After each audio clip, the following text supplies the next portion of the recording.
Are you going to Florence, Italy, and wondering what are the best things to do there? I recently spent 3 amazing days in Florence. And here are my top suggestions for what to do in Florence on your first visit. I love this place. I knew it! This is New Yorker Juhui. I share my real travel experiences on YouTube. And if you end up liking this video, don't forget to subscribe for more. Without further ado, let's get into the list. Here we are at the Galleria Academia. This small gallery in Florence receives an average of 1.7 million visitors per year. That's the power of the most celebrated sculpture from the Renaissance.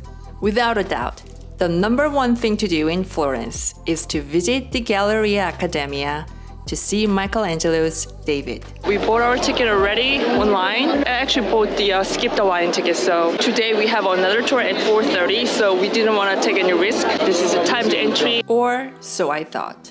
Here's a heads up. Make sure that you are standing in the correct line for the timed entry. Many people were staying in the wrong lines, causing delays. If you have a timed entry, walk up to the staff and ask which line you should be in. Finally, the world's best sculpture ever created. Michelangelo's David is not only an artistic masterpiece, but also a symbol of the independent spirit of the city of Florence. Wow, I did not know the size of the sculpture was this big.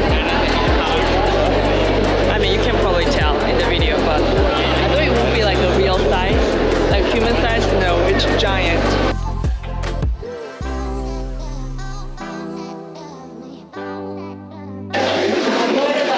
I almost want to get one, but the problem is each one's look different, very different.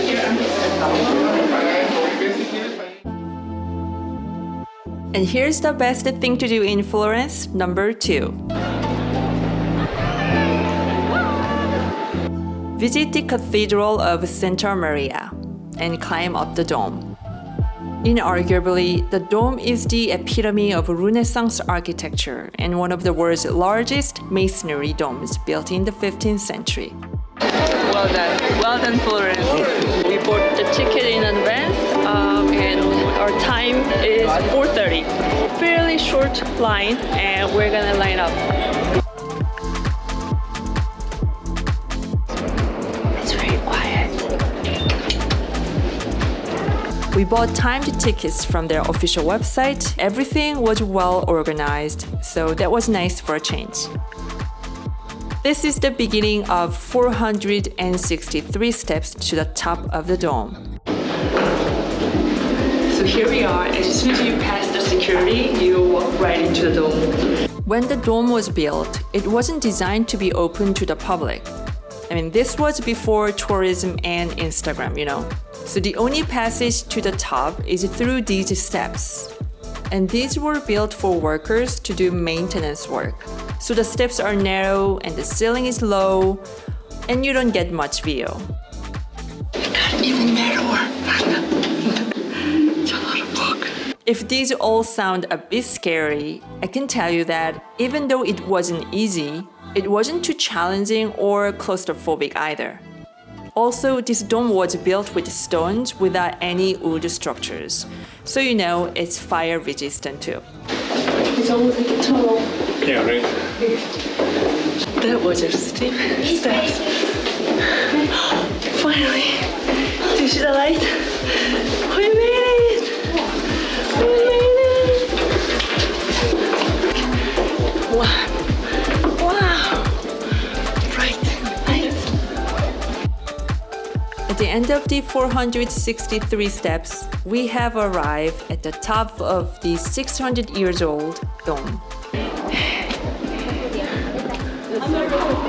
Oh wow. And the view from the top was worth every step. You know, I have to say that I've been to a few towers for the last few years around the world, and most of the towers I've been to are much higher than this one. But I have to say the view from the top of tower, this one's the best. It's not about the height, how high the tower is, it's what's surrounding the tower.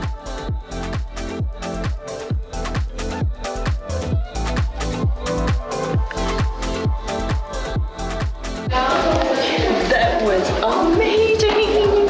I'm so glad I did this, but now I have to do this.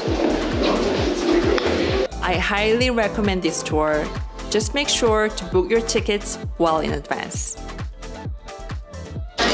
That was an experience. We bought a bundle of tickets, so we were able to visit the baptistry and the museum. The bell tower was included in the bundle, but it was closed for maintenance while we were there.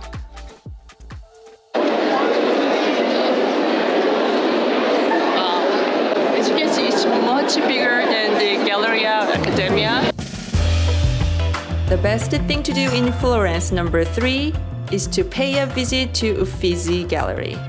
So let's go check it out. Oh, I don't think actually videos are allowed inside, so I'll let you know how it went.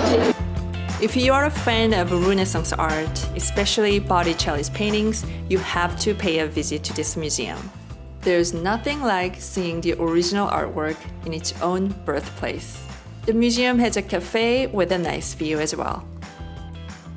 Another good reason to visit Uffizi Gallery is because it's located right next to this landmark, Ponte Vecchio. It's one of the oldest bridges in Florence, built in the 14th century, and the only bridge that fleeing Germans didn't destroy during World War II, for unknown reasons. For me, what makes this bridge so unique is that buildings were built around it. I heard it used to be like a slaughterhouse. I think they're all left. I guess they were forced to leave, and butcher shop was replaced by jewelry shop. Now the street is filled with fancy jewelry shops and visitors from all around the world.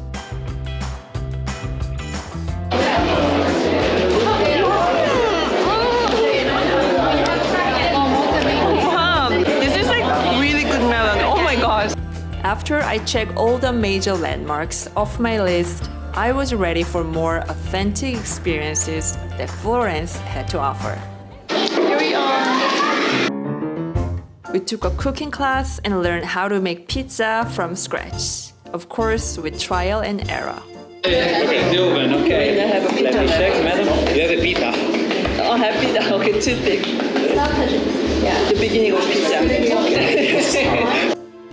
Making a dough from scratch was the most difficult part. And just kind of like you can do The perfect dough should be like my husband's, bouncy and smooth. Oh, yours much better. It's much better. Mine is like very lumpy. I didn't mix it. Nonetheless, I carried on and waited for my pizza to be born. Keep an eye on this one. Looks pretty good, actually. What's it like? Tell me. Very tasty ingredients, very fresh. Is the best pizza you've ever had? It's the best pizza I've ever had, yeah. Yeah, just try it now.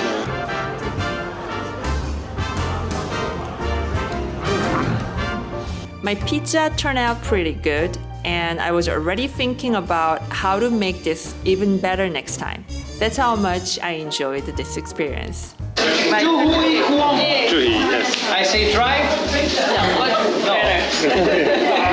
Good job, madam, and there you are, sir. Good job. Thank you. That was great. Thank you so much. I have so much confidence to just open up a pizzeria right now. Yeah, at the very least, make it for us. Yeah, during the summer. That would be a side effect, that you'll be too confident about making pizza. I'm just kidding. I don't think so. Yeah, but we thoroughly enjoyed this and it was fun. All right, and we learned a lot about the history of pizza and gelato. And guess what?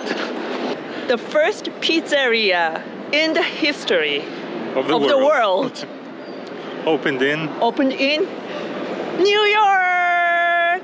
Yep. True story. I Yeah. believe it. As New Yorkers, we were proud to hear that. Last but not least, the best thing to do in Florence is to explore the countryside. Okay.